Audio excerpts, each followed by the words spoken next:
अजीमत जुर्अतो हिम्मत का है इजहार, सीधी बात रिवायात सहाफत का अलम बरदार, सीधी बात। नाज़रीन गिरामी अस्सलामु अलैकुम वरहमतुल्लाहि वबरकातुह। सीधी बात के ताज़ा तरीन प्राइम टाइम में आप लोगों का इस्तकबाल है। नाज़रीन गिरामी में अंसार अज़ीज़ नदवी इस वक्त आप लोगों के सामने कुछ अहम तरीन ख़बरें, कुछ वायरल वीडियोस और कुछ तनकीदी तज्ज़िये लेकर के हाजिर हुआ। नाज़रीन गिरामी, किस तरह से इस वक्त एक मुस्लिम नौजवान से शादी करने की वजह से अपनी मर्ज़ी से पुलिस सता रही है, उसकी एक वीडियो आई है कोलनल गंज से, मैं वो आपको सुनाऊंगा। तो एमपी में किस तरह से हिंदुत्व की दहशतगर्दी सामने आई है। खाती को गिरफ्तार करने के बावजूद उसके घर गिराते हुए नज़र आ रहे हैं, यानी दहशतगर्दी की इंतहा हो गई है नाज़रीन गिरामी। और 9 साला बल्कि 9वीं क्लास में पढ़ने वाली एक बच्ची जो कोचिंग क्लास को जा रही थी, उसको किस तरह मार दिया गया बिहार में। गुप्ता बरादरान की प्रयागराज में दुकान पर किस तरह हमला किया गया है। और इधर अब कश्मीर में गैर मकामी लोग यानी गैर कश्मीरी लोग भी वोट डाल सकते हैं। इसको लेकर के किस तरह से इस वक्त सवालात उठ रहे हैं, एतराज़ात हो रहे हैं। महाराष्ट्र असेंबली में सीएम शिंदे के सामने ठाकरे धड़े ने किस तरह की आवाज़ें लगाई। जयपुर में अनीता को क्यों ज़िंदा जलाने की कोशिशें हुई। और भी अलग अलग तरह की खबरें और वीडियोस हैं, ये सब आप लोगों के सामने रखूं। उससे पहले आप लोगों से दरख्वास्त है कि जिन अहबाब ने हमारे चैनल को सब्सक्राइब नहीं किया है कर लें। हमारे इन वीडियोस को दूसरों तक पहुंचाने में हमारी मदद करें, लिंक को शेयर करें। इदारे की मजबूती नाज़रीन गिरामी आप लोगों की मजबूती है और आप जानते हैं कि आपको करना क्या है। नाज़रीन गिरामी, इस वक्त एक वीडियो आप लोगों के सामने रखना चाहता हूँ। जो ख़वातीन अपनी मर्ज़ी से जो हिंदू धर्म से हो या किसी भी धर्म से ताल्लुक़ रखती हों, वो जब किसी मुसलमान से शादी करते हैं तो पुलिस उनको किस तरह परेशान करती है कि वो ख़ुदकुशी तक करने पर मजबूर हो जाते हैं या फिर इस तरह का इक़दाम उठा सकते हैं। इस तरह की वीडियोस इस वक्त सामने आ रही है। ये खातून जो इस वक्त मीडिया से गुफ्तगू कर रही है, इसका नाम पल्लवी सिंह है। अब ये मुसलमान हो चुकी है इसलिए कि वो मोहम्मद आलम नामी नौजवान से शादी कर ली थी अपनी मर्ज़ी से। और ये प्रयागराज के कोलनलगंज नामी इलाके से ख़बर आ रही है। लेकिन यहाँ की पुलिस और यहाँ के दबंग और यहाँ के कुछ हिंदुत्व ज़हनियत रखने वाले मुतासिब लोग लगातार इन दोनों को, इनके घर वालों को परेशान कर रहे हैं। और पल्लवी सिंह के साथ साथ मोहम्मद आलम और उसके परिवार को बुरी तरह से जो है परेशान करने और पूरी तरह से हरासा करने की कोशिश हो रही है। तो पल्लवी सिंह ने नामानिगारों से कहा कि इस कदर परेशान कर रहे हैं कि अगर इसी तरह जारी रहा तो जो है मैं और आलम दोनों ख़ुदकुशी कर लेंगे, हम जीना नहीं चाहते। ये कहते हुए जो है उन्होंने और ये भी कहा कि उस पर दबाव बनाया जा रहा है कि मोहम्मद आलम के ख़िलाफ़ रेप का केस दर्ज करे, जबरन उसके साथ इस तरह की हरकत करने की केस दर्ज करने पर पुलिस की जानिब से पल्लवी सिंह पर जो है दबाव बनाने की भी कोशिशें हो रही हैं। ये सारा खुलासा वो खुद जो है मीडिया के सामने कर रही है। इससे आप अंदाज़ा लगा सकते क्या। और इसको आप आवाज़ के साथ सुने, फिर मैं आपको एमपी में हिंदुत्व के दहशतगर्दों की दहशतगर्दी दिखाता हूँ। कि हम लोगों को चैन से जीने दें और पुलिस जो है कर्नलगंज के हम लोग को प्रताड़ित ना करें, नहीं तो मैं और मेरे पति हम दोनों लोग आत्महत्या कर लेंगे। हम लोग नहीं जिएंगे, हम लोग ऐसी ज़िंदगी नहीं जी पाएंगे। जो सच रहता है उसको पुलिस कभी नहीं लिखते हैं लोग। जब वो फैमिली की थोड़ी बहुत लड़ाई हो गई तो तोड़ मरोड़ के पता नहीं क्या क्या एफआईआर किए हैं लोग। मुझे अभी तक कुछ नहीं पता है। पूरा नाम बता दीजिए। मेरा नाम पल्लवी सिंह है, मेरे पति के नाम मोहम्मद आलम है। कोई दिक्कत नहीं है आपको उनके साथ रहने में? नहीं, मुझे कोई दिक्कत नहीं। मेरे पति हमारे साथ हमेशा रहते हैं, मेरे साथ हमेशा देते हैं। कब शादी किया था? मैं फरवरी में की थी। हम लोग की लव स्टोरी बहुत ज़्यादा सालों से चल रही थी जी। एक तरफ यूपी के प्रयागराज का ये हाल है नाज़रीन गिरामी, तो दूसरी जानिब एमपी में एक शख्स ने हिंदू देवी देवताओं को बुरा भला कहने या उनकी तौहीन करने का इल्ज़ाम लगा तो पुलिस ने फौरी कार्रवाई करते हुए उस नौजवान को गिरफ्तार कर लिया। तो कानून के हिसाब से अब जाहिर सी बात है कानून अपना काम करती है और उस पर केस दर्ज होते जो कुछ भी होती।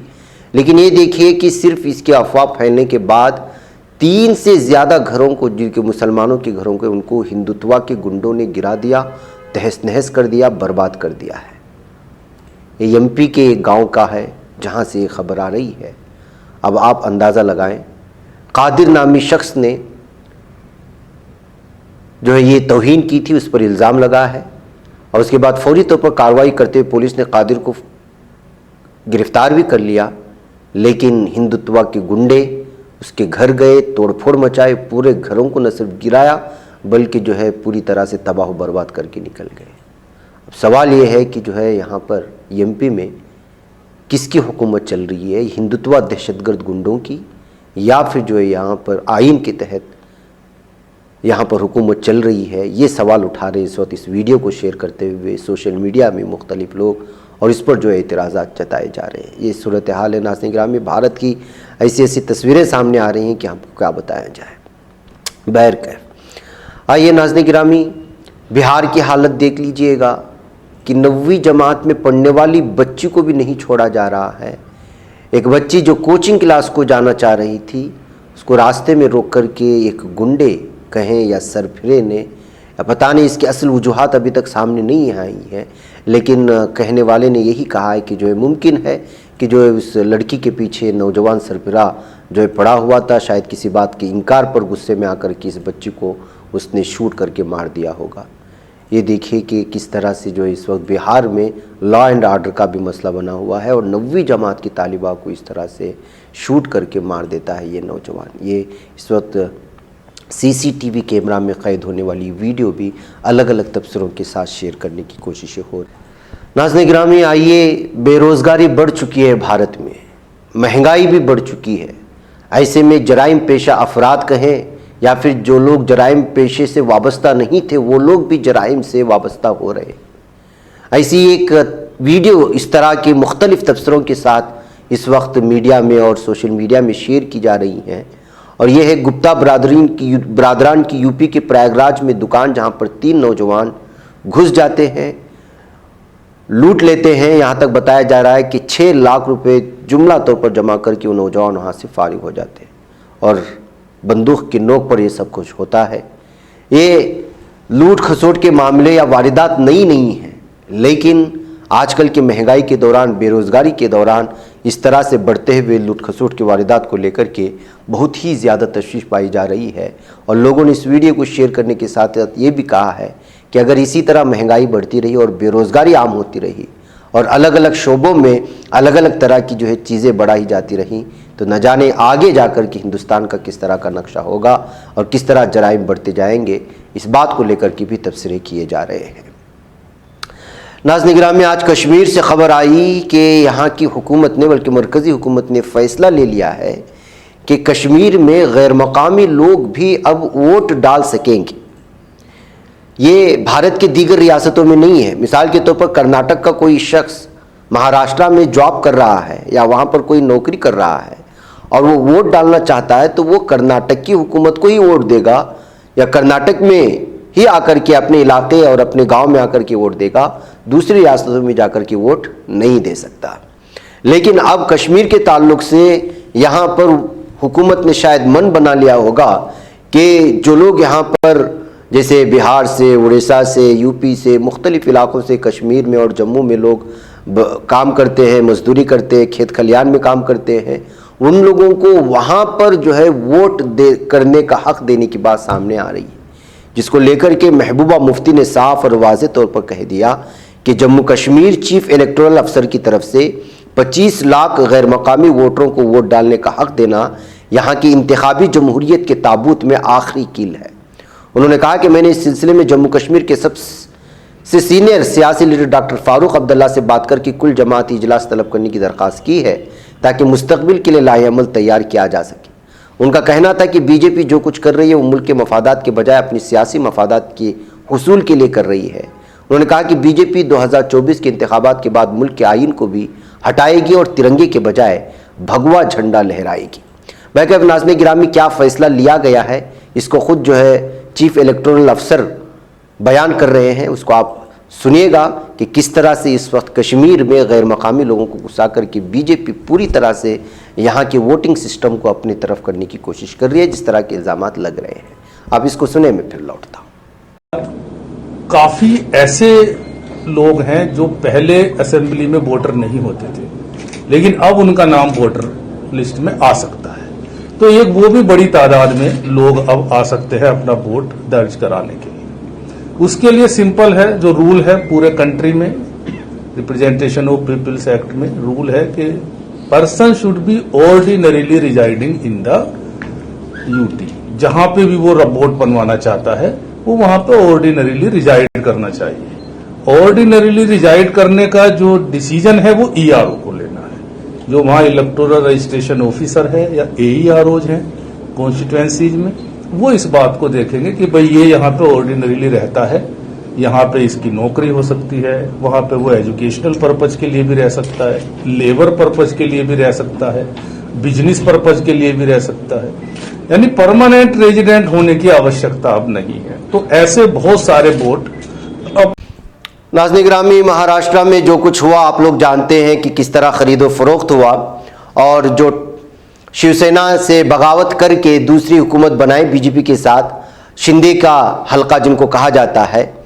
उस धड़े के सामने ठाकरे धड़े के लोग कल 50 खोके कहते हुए उनको जो है पूरी तरह से आईना दिखाने की कोशिश की है।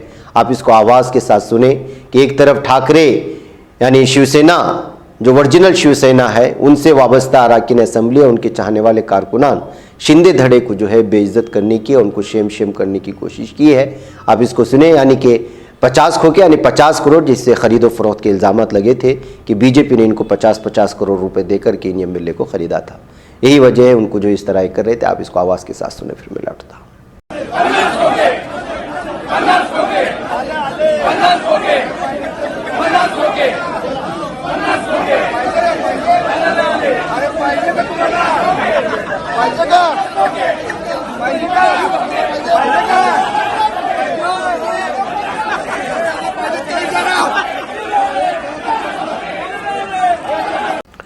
नाज़रीन गिरामी, दलित खातून अनीता को जिंदा जला दिया गया।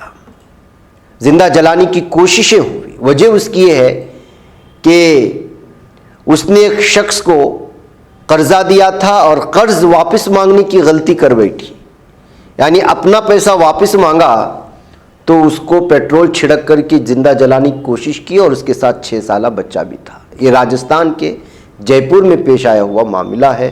ये भारत है नाज़रीन गिरामी। आप अंदाज़ा लगाएं किस किस तरह के जराइम और किस किस तरह की चीज़ें इस वक्त मुख्तलिफ रियासतों से सामने आ रही हैं। नाज़रीन गिरामी, हिंदुस्तान मुखालिफ मवाद पेश करने का इल्ज़ाम लगाते हुए इस वक्त हुकूमत ने एक पाकिस्तानी समेत 8 यूट्यूब चैनलों पर पाबंदी आयद कर दिया है। जी हाँ, वज़ारत इत्तलाआत व नशरियात की जानिब से 8 यूट्यूब चैनल्स पर हिंदुस्तान की सलामती को मुतासिर करने वाला मवाद पेश करने पर पाबंदी लगा दी गई है। इन पर हिंदुस्तान की कौमी सलामती, नज़्म-ओ-नस्क़ और ख़ारिजी ताल्लुकात को मुतासिर करने वाला मवाद पेश करने का इल्ज़ाम लगाया गया है। इनमें एक पाकिस्तानी यूट्यूब चैनल भी शामिल है और जिन यूट्यूब चैनल्स को ब्लॉक किया गया है, पाबंदी आयद कर दी गई है, उस स्क्रीन में वो सारी तफसीलात हमने यहाँ पर सामने रख दी हैं। आप लोगों को मालूम होना चाहिए कि इनके 114 करोड़ व्यूज़ और 85 लाख से ज़्यादा सब्सक्राइबर्स हैं, जिन तमाम को जो है इस वक्त जो है ब्लॉक कर दिया गया है, पाबंदी आयद की गई है। आपको मालूम होना चाहिए कि 21 दिसंबर से अब तक हुकूमत ने 102 यूट्यूब चैनल्स को ब्लॉक किया है। इत्तलाआत और नशरियात की वजारत ने यूट्यूब चैनल्स को प्रोपेगेंडा फैलाने पर आईटी रूल्स 2021 के तहत ब्लॉक किया है। नाज़रीन गिरामी, जो लोग यूट्यूब चैनल्स चलाएं उनको चौकन्ना होना चाहिए। इसमें एक अहम तरीन वजह ये भी है ऐसे चैनलों की जो अंदर कुछ और मवाद होता है, ऊपर किसी और लोगों की, जैसे मिसाल के तौर पर व्यूवर्स बढ़ाने के लिए मुख्तलिफ किस्म की जो है थंबनेल्स को भड़काव बना देते हैं। इसकी भी एक अहम तरीन वजह जो है जहाँ हमने पढ़ा है उसमें ये भी बताया गया है। बहरकैफ इस सिलसिले में जो लोग इस वक्त यूट्यूब चैनल चला रहे हैं उनको चौकन्ना होने की ज़रूरत है कि आप अपने मवाद को किस अंदाज में पेश करने की कोशिश कर रहे हैं और आप अपने मवाद को पेश करने में कहाँ और किस तरह की ज़राए का इस्तेमाल कर रहे हैं। इन तमाम चीज़ों को सामने रखना बहुत ज़रूरी है। नाज़रीन गिरामी, बल्कीस बानो के साथ जो कुछ हुआ, जो दरिंदगी हुई, उसके बाद रेपिस्टों को जो छोड़ा गया, अब वो जो है बहुत बड़े पैमाने पर आलमी सतह पर दस्तक करने लगा है। जाहिर सी बात है कि जिन्होंने 3 साला बच्चे को पटक कर मार देते हैं, 5 साला हामिला खातून और उसकी वालिदा को भी नहीं छोड़ते, ऐसे दरिंदे जो समाज और माशरे में रहने के लायक ही नहीं हैं, उनके साथ अगर हुकूमतें माफ़ी का रवैया इख्तियार करते हैं तो जाहिर सी बात है कि इस पर जितना चाहे उतने सवाल उठाना चाहिए, यहाँ तक कि ये दरिंदे वापस जेल चले जाए, उनको सज़ा मिले। यही वजह है कि अक्सर इस वक्त ख़वातीन इस सिलसिले में आवाज़ उठा रही हैं। बीजेपी में बहुत सारी ख़वातीन हैं लेकिन कोई आवाज़ नहीं उठा रहा, लेकिन कांग्रेस से वाबस्ता 2 ख़वातीन ने इस पर खुलकर बोलने की कोशिश की है। बहुत सारे अफराद ने बोला, ये 2 ख़वातीन ने जो है इस वक्त पूरी दुनिया को आईना दिखाने की कोशिश की है। आप इसको सुने, मुझे इजाज़त दें। अस्सलाम वालेकुम रहमतुल्लाहि व बरकातुहू। गुजरात नरसंहार के दौरान 21 साल की बिल्किस बानो, जो उस समय 5 महीने प्रेग्नेंट थी, उसके साथ बलात्कार किया गया। उसके ही साथ नहीं, उसके घर की अन्य महिलाओं के साथ, जिसमें से उसकी मां थी, उनका भी बलात्कार किया गया। परिवार के 7 सदस्यों की हत्या कर दी गई। उसके 3 बच्चों को मार डाला गया। जिस देश में हम 75 साल आजादी के मना रहे हैं, कल उसी देश में गुजरात सरकार ने 11 बलात्कारियों को रिहा कर दिया। कल ही लाल किले की प्राचीर से प्रधानमंत्री मोदी नारी सम्मान के बारे में बात कर रहे थे। सोचिएगा जरा इसके बारे में। गुजरात में 21 साल की एक महिला के साथ 11 लोग मिलकर सामूहिक बलात्कार करते हैं। तब महिला 5 महीने के गर्भ से थी। बलात्कारियों का मन नहीं भरा तो महिला की मां का भी बलात्कार किया। इतने से भी मन नहीं भरा तो परिवार के 7 सदस्य, जिसमें 3 बच्चे शामिल थे, उन्हें मौत के घाट उतार दिया। कोर्ट ने उन्हें फांसी देने की बजाय उम्र कैद में दी, लेकिन भाजपा की सरकार का मन पसीज गया। और आज पता लगता है, जब मिठाई बंट रही होती है, भाजपा के कार्यकर्ता मिठाई बांटते हैं, और खाने वाले कौन थे मालूम है? यही 11 सामूहिक बलात्कार और हत्या के दोषी, जिन्हें भाजपा की गुजरात सरकार ने रिहा किया है। भाजपा के कार्यकर्ता मिठाई बांट रहे थे और वो खा रहे थे। ये पहली बार नहीं हुआ। जम्मू के कठुआ में 8 साल की बेटी का बलात्कार होता है तो ये भाजपाई बलात्कारियों के समर्थन में वहां पर जुलूस निकालते हैं। उत्तर प्रदेश के उन्नाव में इन्हीं का विधायक बलात्कार करता है और पूरी भाजपा से बचाने की कोशिश करती रहती है। यही हाथरस में होता है। खोखले भाषण कब तक प्रधानमंत्री जी आपके इस देश की आधी आबादी सुनती रहेगी कि आप वहां से तो कहते हैं बहुत हुआ महिलाओं पर वार, बेटी बचाओ, और यहां पर आप बलात्कारियों को एक के बाद एक बचाने का, संरक्षण देने का आपका काम आपकी सरकारें कर रही हैं। आप कहते हैं केंद्र की सरकार क्या कर सकती है, ये गुजरात की सरकार का फैसला है। किसे मूर्ख बना रहे हैं? किसकी सरकार है केंद्र में, किसकी सरकार है भाजपा के गुजरात में? चुल्लू भर पानी में नहीं कहूंगी, जिस कीचड़ के अंदर भाजपा का कमल खिल रहा है ना, थोड़ी भी शर्म बची हो तो उस कीचड़ में डूब मरिए। हर देश की आधी आबादी देख रही है, हर भाई देखे, हर बेटी का पिता देखे कि कैसे सरकार को आप वोट देते हैं, जो सरकार सामूहिक बलात्कार करने वाले हमारी बेटियों और बहनों को इस तरीके से नोचने वालों को बाइज्जत बरी कर देती है। और इतना ही नहीं, मिठाई और नहीं बच पाता है कोई सहाफी की निगाहों से, मिलाता है ये लोगों को मोहब्बत की पनाहों से। करम और दर्द मंदी का है एक संसार, सीधी बात। अजीमत जुर्अतो हिम्मत का है इजहार, सीधी बात। अजीमत जुर्अतो हिम्मत का है इजहार, सीधी बात। ये चैनल हक निगर बनकर कुचल देता है फितनों को,